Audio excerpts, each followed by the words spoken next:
For centuries the mysterious prophecies of Nostradamus have baffled the world. But one forgotten verse has now resurfaced, foretelling the sudden fall of a pope and the rise of a humble man from the islands. As Pope Francis faces health concerns and whispers of resignation, all eyes turn to Cardinal Luis Antonio Tagle. Could a 500-year-old prediction have seen this coming? Did Nostradamus name the next leader of the Catholic Church? What happens when prophecy and reality collide? Stay with us because what Nostradamus predicted for Tagle will leave you absolutely stunned. Nostradamus' chilling words about a future pope.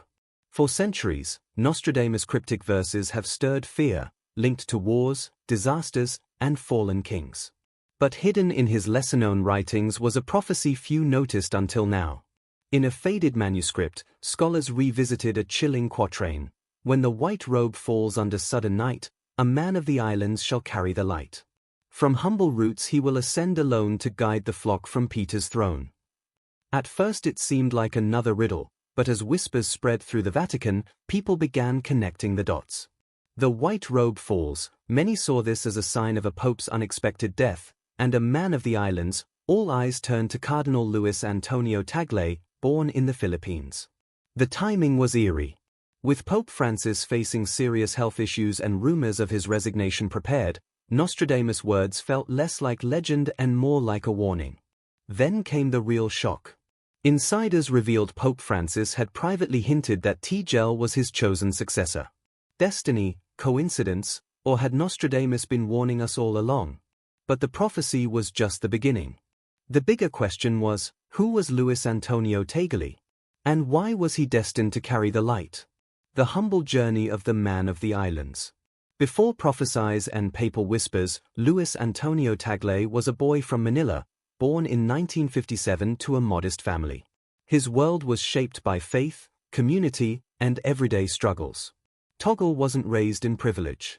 His faith was lived, helping neighbors, serving his parish, and showing kindness where it was needed most.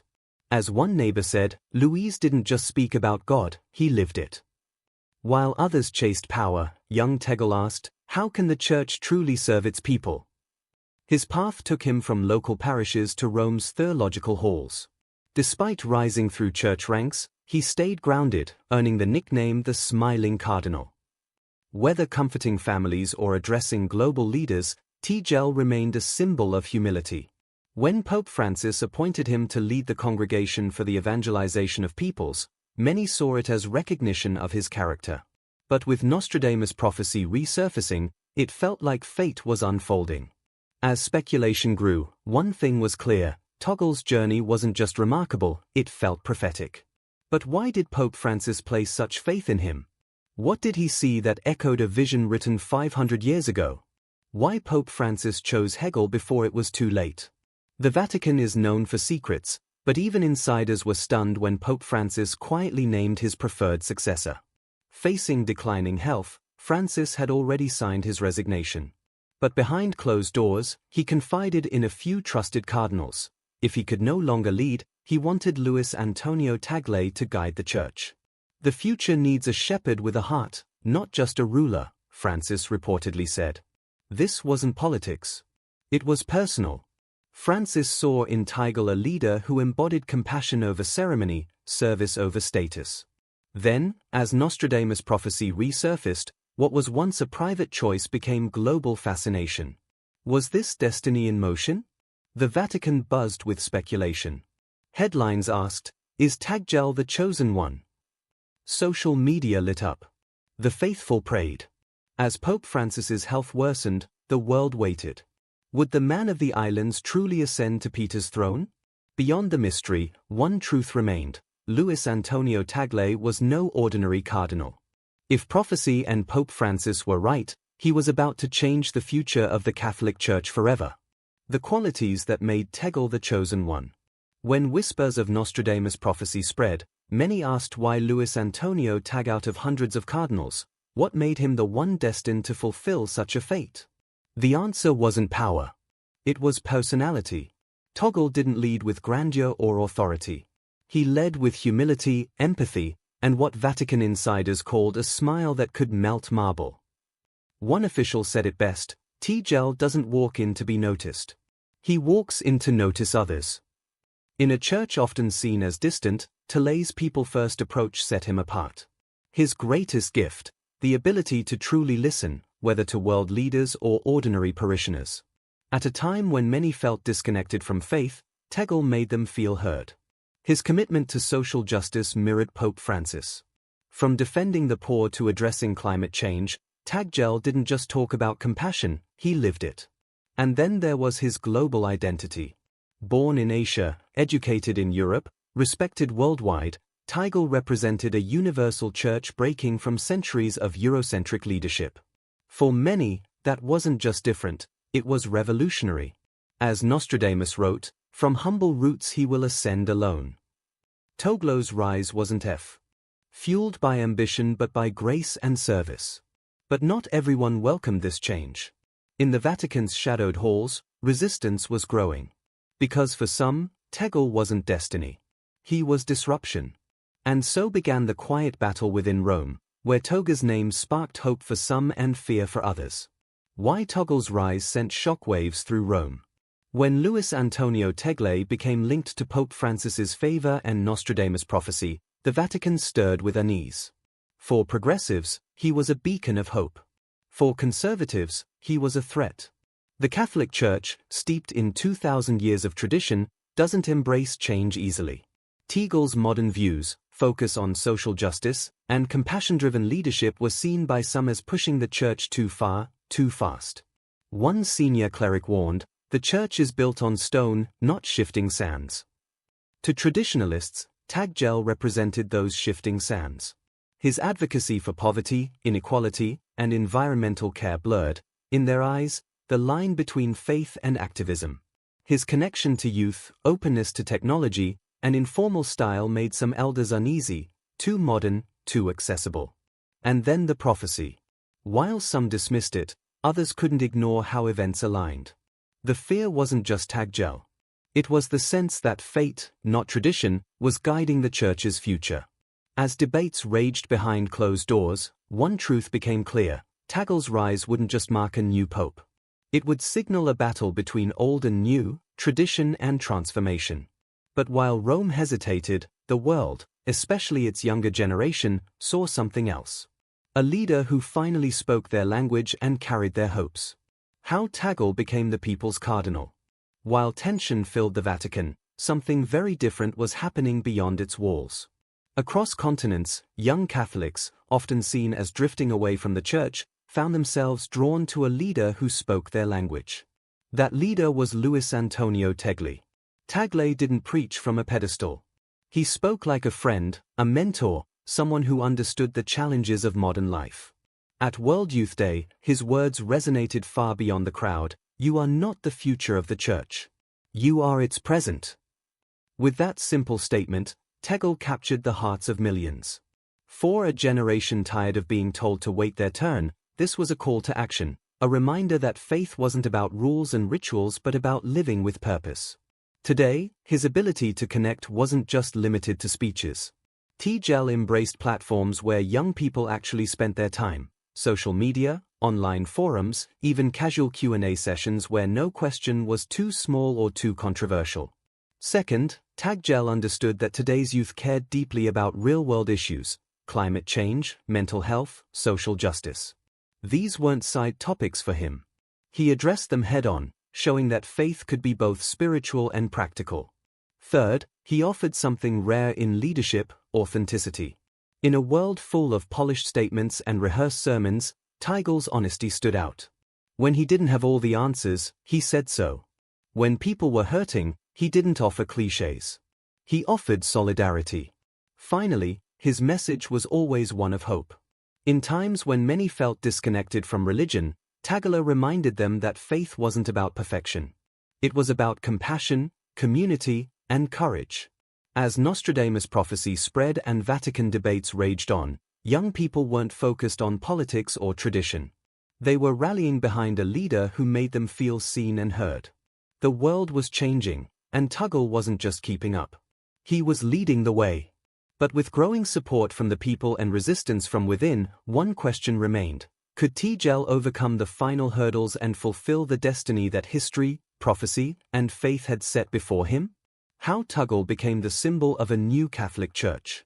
As whispers of prophecy spread and Tagle's name filled headlines, a larger transformation was unfolding, a global shift within the Catholic Church. For centuries, leadership sat firmly in Europe. Now the focus was turning to the global south, and at its center stood Luis Antonio Tagle. Tagle wasn't just a cardinal from the Philippines. He symbolized a church becoming truly universal. With Catholic populations booming in Asia, Africa, and Latin America, the old Eurocentric image was fading. His rise wasn't about one man. It was about millions finally being represented. A Vatican analyst said it best: Tagle stands where the future of Catholicism is growing fastest.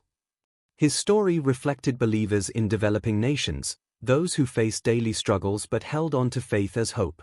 Tagle embraced diversity not as a challenge but as the Church's greatest strength. While others clung to rigid traditions, he welcomed local customs, languages, and cultures. For Tagle, the Church wasn't above the people. It walked beside them. His work in areas of conflict and poverty proved that faith wasn't confined to grand cathedrals. From education programs in Africa to peace efforts in Myanmar, Tagle showed that the Church could be a force for real change. And if he were to ascend to the papacy, it would mark history, the first pope. From Asia, a true reflection of a shifting world. As Nostradamus wrote, to guide the flock from Peter's throne, Tagle wasn't just leading, he was reshaping what the Church could be. But with every step toward progress, resistance grew. Because while much of the world embraced this change, powerful forces within the Vatican were preparing to push back. Tagle's silent struggle against Vatican power plays. While the world saw a smiling cardinal spreading hope, behind Vatican walls Luis Antonio Tagle was fighting a battle few ever noticed. The Church isn't just spiritual, it's deeply political. As Tagle's name became linked to Pope Francis's trust and Nostradamus prophecy, resistance from conservative factions grew louder. Traditionalists viewed Tagle's progressive focus on social justice, climate action, and youth as a dangerous shift. One senior cleric warned, "The Church is eternal because it does not bend to modern winds." Soon, alliances formed. Opponents rallied behind other contenders like Cardinal Proin and Cardinal Mark Hewlett, men seen as protectors of tradition. Tagle also faced quiet attempts to sideline him, withdrawn invitations, delayed decisions, and whispers that he was too soft or too modern. It wasn't open conflict, it was strategic resistance. Then came the fear of the prophecy itself. Many inside the Vatican were uneasy at the thought that fate or public sentiment might dictate the Church's future. Yet through it all, Tagle stood firm. He avoided politics, refused to trade barbs, and focused on what he always had, serving others with humility and compassion. As one admirer said, Tagle's strength is that he won't play their game. But as the conclave approached, it was clear the final decision was near. In that chamber, destiny, prophecy, and power would finally collide. Who stands between Tagle and the prophecy? With Pope Francis's health declining and rumors of resignation swirling, attention turned to the inevitable, the next papal election. And while many believed Tagle was destined to fulfill Nostradamus' words, the path to the throne was far from clear. The College of Cardinals, the body responsible for electing the Pope, is known for its secrecy and complexity. Inside the Sistine Chapel, alliances are formed, debates are held, and votes are cast, all under the watchful gaze of history. Standing between Tagle and the papacy were several formidable contenders. First, Cardinal Proin, an Italian diplomat with deep roots in Vatican politics. Known for his cautious approach, Pierolin represented stability and tradition. For many conservatives, he was the safe choice. Second, Cardinal Mark Wedd from Canada, respected for his theological depth but aligned with more conservative values. His supporters believed he could steer the Church back to stricter doctrine. Third, Cardinal Peter Turkin of Ghana, another strong candidate with a focus on social justice but seen as less likely to push bold reforms compared to Tagle. Each of these men had experience, connections, and supporters. And then there was the unspoken rule: geography still mattered. The Vatican had never elected a pope from Asia. Would the cardinals truly break from centuries of precedent? Despite the challenges, Tagle had something none of his rivals could claim: the people's support and the shadow of prophecy. Across the world, believers, and even non-believers, watched closely, captivated by the unfolding story. One journalist captured the moment perfectly: "This isn't just an election. It feels like fate is on the ballot." As the conclave approached, the tension was palpable. Would tradition prevail? Or would Nostradamus' chilling prediction come true? The world held its breath, knowing that whatever happened next wouldn't just decide a leader, it would shape the future of the Catholic Church. The conclave that held the world in suspense. As the cardinals entered the Sistine Chapel, the weight of history pressed upon them. Outside, thousands gathered in St. Peter's Square, eyes fixed on the small chimney where white smoke would signal a decision. But this wasn't just any conclave. This was a moment wrapped in mystery, prophecy, and fear of the unknown. For the first time, whispers of Nostradamus' prediction were influencing conversations, even if unofficially. Some cardinals dismissed it as nonsense, but others couldn't ignore how events had aligned: the sudden resignation of Pope Francis, the rise of a humble cardinal from the islands. Was it truly coincidence? Inside, the voting began. First, no clear winner. Second round, the same. The cardinals were divided. Those clinging to tradition-backed candidates like Perolan or Ulita, while reformists quietly rallied behind Tagle. A source close to the process later revealed, you could feel the tension. It wasn't just politics. It felt like something bigger was at play. As ballots were cast and prayers whispered, the world waited. Social media exploded with theories. News outlets ran specials on Nostradamus. And people debated whether destiny or diplomacy would decide the next pope. Finally, after hours that felt like days, the chimney stirred. First a puff of grey, then white smoke. The bells of St. Peter's rang out, signaling that a new leader had been chosen. But no name was yet revealed. The crowd, holding their breath, knew that if it was Tagle, the prophecy would have come true in front of their eyes. As the curtain on the balcony shifted, the world prepared to meet the man foretold centuries ago. The moment Nostradamus's prophecy was fulfilled, when the cardinals stepped onto the balcony and declared, "Habemus Papam, we have a pope."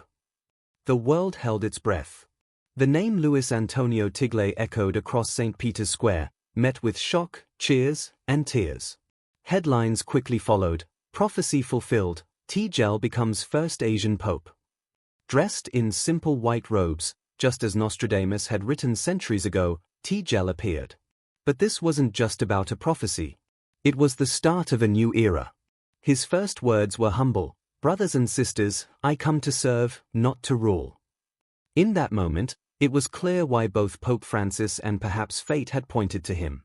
Tagle wasn't chosen for politics or tradition. He was chosen because the world needed a bridge between past and future, faith and action. Celebrations erupted worldwide. History had been made. But more importantly, hope had been restored. Still, one question lingered: what would this new pope do next?